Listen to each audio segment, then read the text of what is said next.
Hi friends, ನಮಸ್ತೆ. Welcome to our channel. Friends, ಇವತ್ತು ಟಿಫನ್ಗೆ ನಾನು ಚಪಾತಿ ಮಾಡಿ ಸೋಯಾ ಚುಕ್ಕ ಮಾಡ್ತಾಯಿದ್ದೀನಿ. ಇದಕ್ಕೆ ಸೋಯಾ 200 ಗ್ರಾಮ್ ತೊಗೊಂಡೆ, 4 ಈರುಳ್ಳಿ, 2 ಟೊಮೆಟೊ. ಚುಕ್ಕ ಪೌಡ್ರ್ ಬಂದು ಸೋಂಪು, ಜೀರಿಗೆ, ಮೆಣಸು 2 ಸ್ಪೂನು, ಚಕ್ಕೆ, ಲವಂಗ, ಏಲಕ್ಕಿ ಇಷ್ಟು ತೊಗೊಬೇಕು. ಧನಿಯಾಧೂಳು 2 ಸ್ಪೂನು ಖಾರಕ್ಕೆ, ಮತ್ತು ಚಿಲ್ಲಿ ಪೌಡ್ರು, ಅರಿಶಿನ 1/4 ಸ್ಪೂನು ಇಷ್ಟು ತೊಗೊಂಡಿದ್ದೀನಿ. ಶುಂಠಿ ಬೆಳ್ಳುಳ್ಳಿ ನಾನು ಹಂಗೆ ಕುಟ್ಬಿಟ್ಟು ಹಾಕ್ತಾಯಿದ್ದೀನಿ. ಮತ್ತು ಚಪಾತಿ ಹಸಿಟ್ಟು ಕಲಸಿಟ್ಕೊಂಡೆ.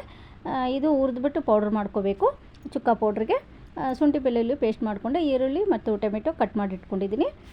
ಫಸ್ಟು ಸೋಯಾನ ಚೆನ್ನಾಗಿ ನೀರು ಕುದಿಸ್ಬಿಟ್ಟು ಅದರಲ್ಲಿ 1 ಸ್ಪೂನ್ ಉಪ್ಪು ಹಾಕ್ಬಿಟ್ಟು ನಾನು ಸೋಯಾನ ಅದರಲ್ಲಿ ಹಾಕ್ತೆ 20 ನಿಮಿಷ ನೆನೀಲಿ ಅಂತ ಬಿಟ್ಟಿದ್ದೀನಿ.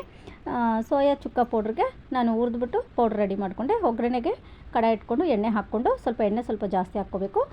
ಈರುಳ್ಳಿ ಹಾಕಿ ಕರಿಬೇವು ಹಾಕ್ಕೊಂಡು ಚೆನ್ನಾಗಿ ಸಾಫ್ಟ್ ಆದಮೇಲೆ ಶುಂಠಿ ಬೆಳ್ಳುಳ್ಳಿ ಪೇಸ್ಟ್ ಹಾಕ್ಕೊಂಡೆ.